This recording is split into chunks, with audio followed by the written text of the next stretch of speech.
inside. Yeah. We need them. We need him. Mama! Mama! Wait, dude, let me get up and check you, bro. Shit, they're in the whip. Here, bro, have Bane slide down while we record this to go get him because it's already running. Okay, but Dude, are you down to just take my keys real quick, go down and get those velos and bring them up? Alright, I bet.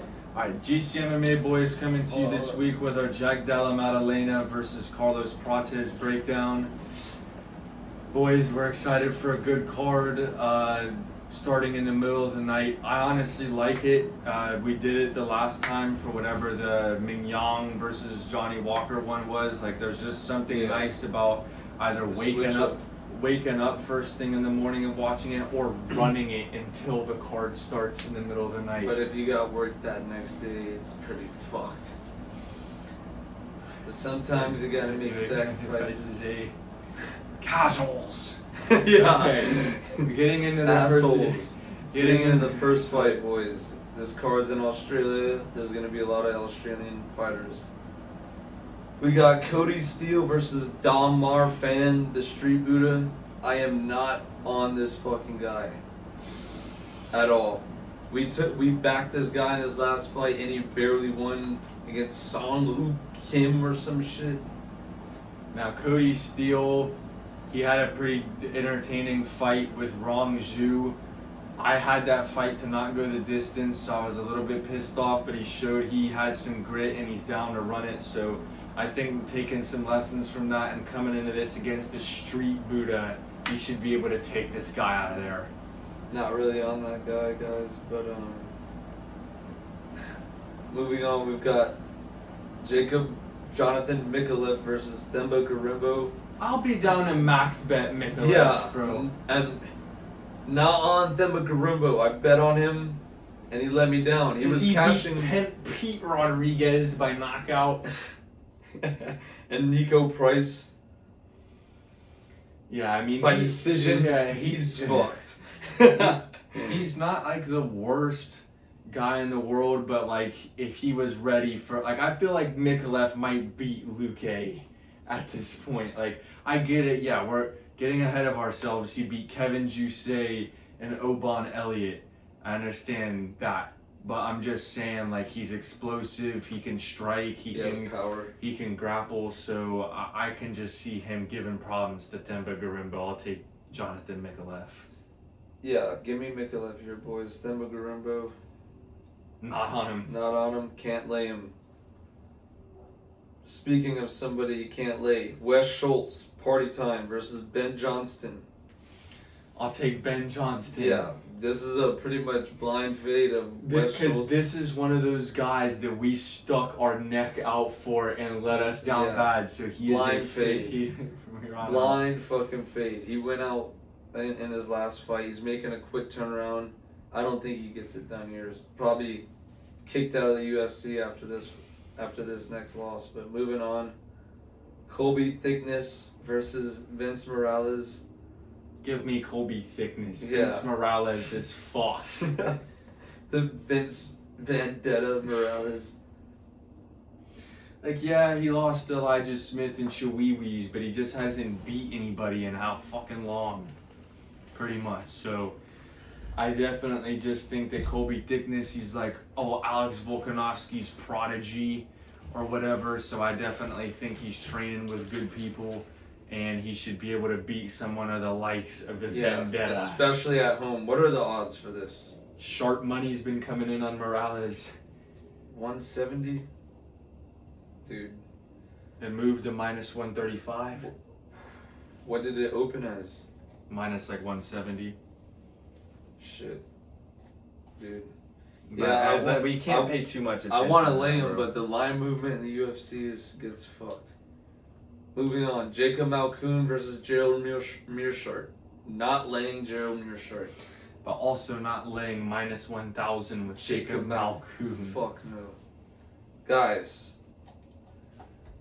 Meerschaert is on a massive skid right now. 37-21. GM3. on a GM4 fight losing streak. Holy fuck. Guys, in these fights, it just looks like he's taking there just a to beating. collect a check and take a beating. Like, there's no fight in his eyes. There's no will. There's no nothing. He's given up at the first sign of adversity, and he's cashing the check.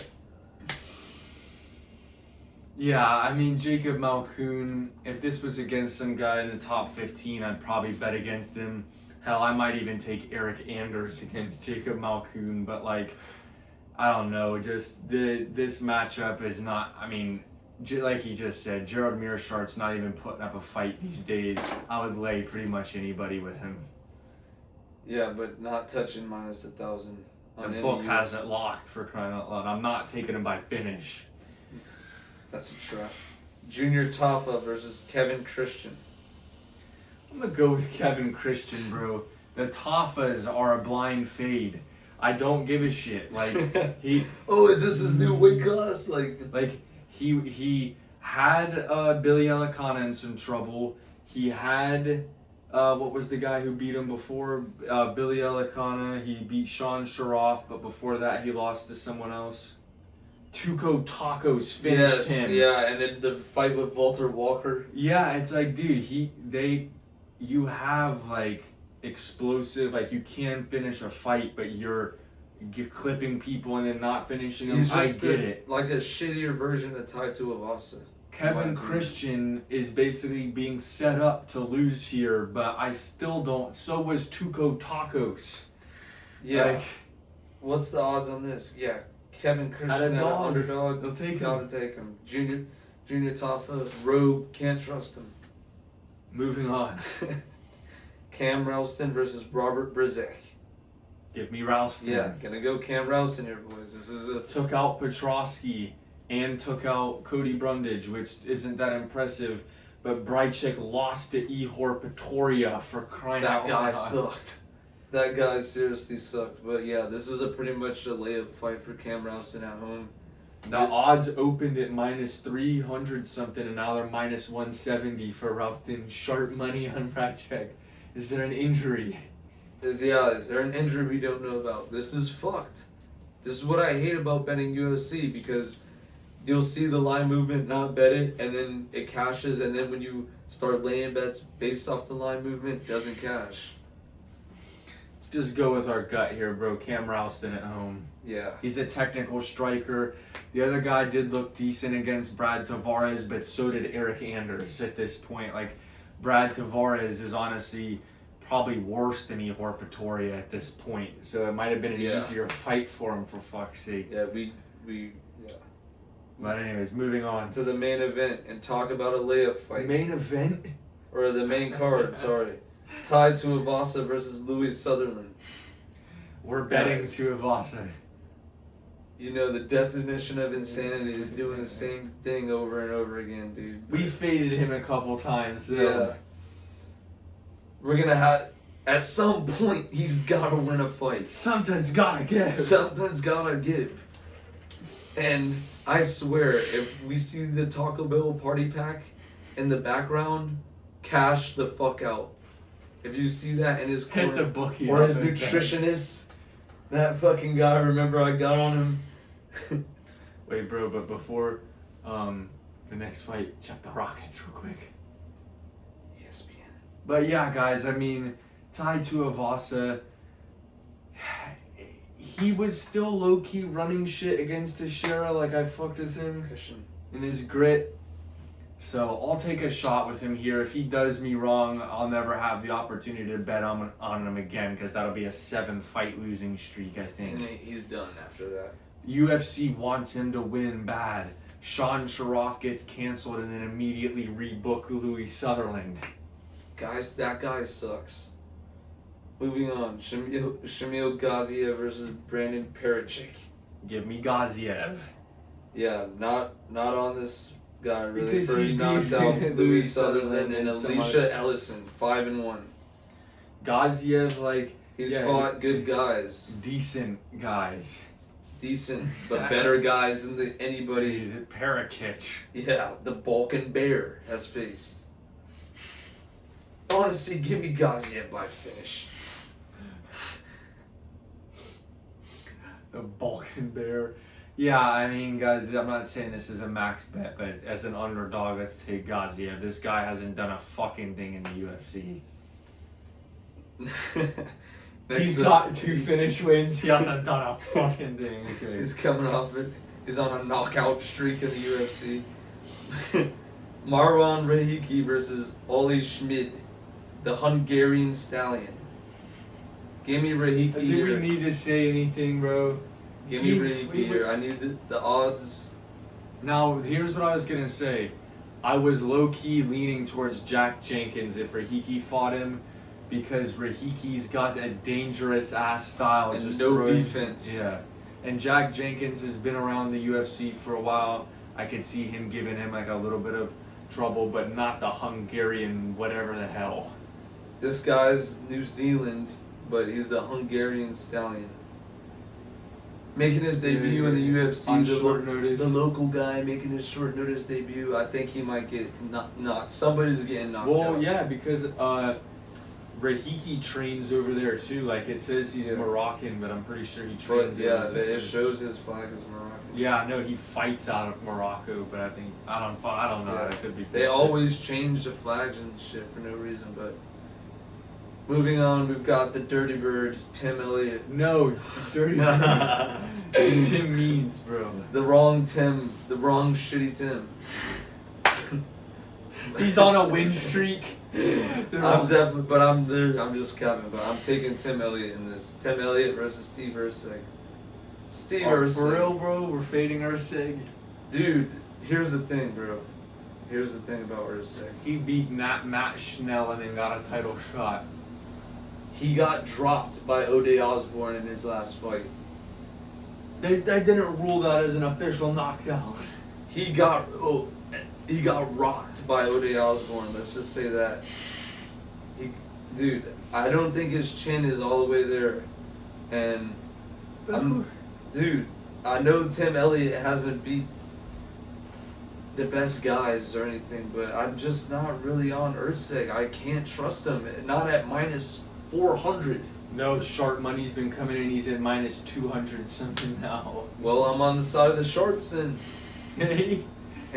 But I'll take Astro Boy here. I don't disagree with anything he said, and Tim Elliott is like a crafty vet. He finished Asakura. He is on a win streak. He beat Tagir Ulanbekov and has really only lost to Makayev in his last 5 fights. But I just think that Erceg had his shitty streak. I think that him getting dropped and coming back and getting a unanimous decision against O'Day Osborne out of all people, I get it, but I'm just saying, like, I think that this is a level of competition we can trust him at. So give me Steve Erceg.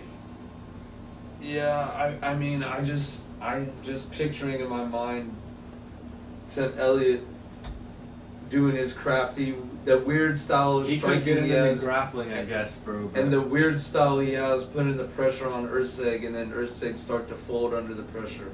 I can see that happening, but we'll see, boys. Co-main event: Benil Dariush versus Quinlan Salkild. What's the line movement on this? Has sharp money been coming in? Very, very minimal movement towards Dariush, but I mean, dude.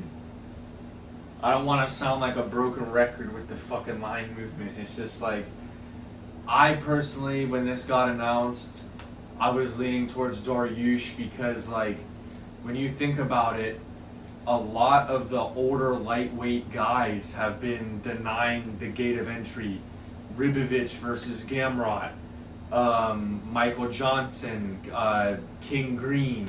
I'm trying to think of who else is like a older dude in that division who's been stopping it. But oh yeah, Moicano ran it against Chris Duncan. Like, these guys are just like, I don't know, they're when you're up that high and you've been in that division that long, you've got to be pretty talented. I'm not like trying to hate on Salkild, but like, let's be honest, guys. Hack Parast and Jamie Malarkey are not really like. It was awesome highlights. Don't get me wrong, bro. And if he wins this, I'm not gonna be upset. But if we're giving you guys who we're picking for value's sake or anything like that, I'm just gonna lean Dariush here, but he could technically get knocked out. It's just like, let's see what his experience is on in this. Yeah, I agree what you were saying about the lightweight unks, but I just don't put Dariush in the same box as those guys. Yeah, because I mean, he just got knocked out by BSD 5 months ago at 36, coming in against a guy who's fast. He's known for knocking people out, except when you lay him by knockout. Yeah. And then he's saying in the post fight, yeah, I'm a submission guy. I just fell in love with my striking. I wanted to show that I have a submission. Like, bro, when I took you to win by knockout, he wanted to get the submission. Yeah, it's like, I wish I could have heard that before the fight, eh? But yeah, I think Salkilid is too fast. He has power. He can survive on grappling on the ground. It's too quick of a bounce back for Dariush here. It is kind of time crazy difference, disadvantage, away disadvantage, record, age. Like, there's a bunch of disadvantage. The only thing he's got is the experience. Everything else, he's damn near at a disadvantage. So, like, it feels kind of crazy to pick him, but I'll take his ass. Yeah, dude, but I just see him getting knocked out. But this is a pretty good card, though. Like, yeah, I'm excited to wake up for it. No women's fights, I noticed. Woo. Let's go. That'd be a coffee break. Yeah, a beer break. Morning beers. Work at 4. Okay. Moving on to the main event, boys. Prates versus JDM. I will be completely honest here. This feels like a little bit of a trap. I don't want all of our picks to just be on line movement and what's going to be a trap. Like, I want us to be able to pick who we think's going to win sometimes. Yeah. But it's just like, we've been doing this for enough time and been getting fucked so many times, you can't help but second guess who you're confident in. Like, logic tells me Prates is in his flow state right now, knocking out Leon Edwards, knocking out Jeff Neal. Like, he should be able to go in there. But JDM has good striking. I don't want to count him out. I just look at their records, and you've got Ian Gary, whoever I just said, Leon Edwards, Jeff Neal, Li Jingliang, okay, but like Neil Magny, whatever. And then you have Bilal Muhammad, Makhachev, excuse me, but like knocking out Gilbert Burns, split decision with Kevin Holland, split decision over Basil Hafez. Like, I like JDM. I was happy whenever he got the title. All that to say, I do think that but we'd also, like, the last time Prates was in a main event with a striker, he looked hella hesitant against Ian Gary. So he could pull up on this, which is why I think that the odds are still so close. But I'll take Prates. I just think that he's pretty hot right now. Yeah, this is like, the odds reflect, like, this is a very hard fight to predict, because, like, JDM was basically broken down in his last fight against Islam Makhachev, and he was beat down and broken. But Prates, on the other hand, like, he has power, but like you said, against Ian Gary, he looked hesitant, and especially when grappling was mixed in there. And if JDM, he could probably try to shoot a takedown to mix it up here. But if he lets Carlos Prates get hot and, like, in a flow state, then he is live to get KO'd. Like, anytime that Prates gets in that flow state, he's got to get the title shot if he goes in there and knocks out JDM. Bro. Exactly, bro. Anybody lets him get in that state is live to get knocked out. So when he starts going like, oh, yeah, he starts throwing shit. JDM is gonna have to disrupt that. But I'm gonna go Carlos Prates here. This is a very even fight, though. Yeah, it'll be a good fight too, boys. We're excited for this card, like we said. We did really well last week, went 8-2 and started the video off by ripping a bong. It's like, guys, can we have 2 back-to-back good weeks? Let's see. But yeah, guys, we appreciate you watching the video. As always, go ahead and drop your picks in the comments. See y'all boys in the next one.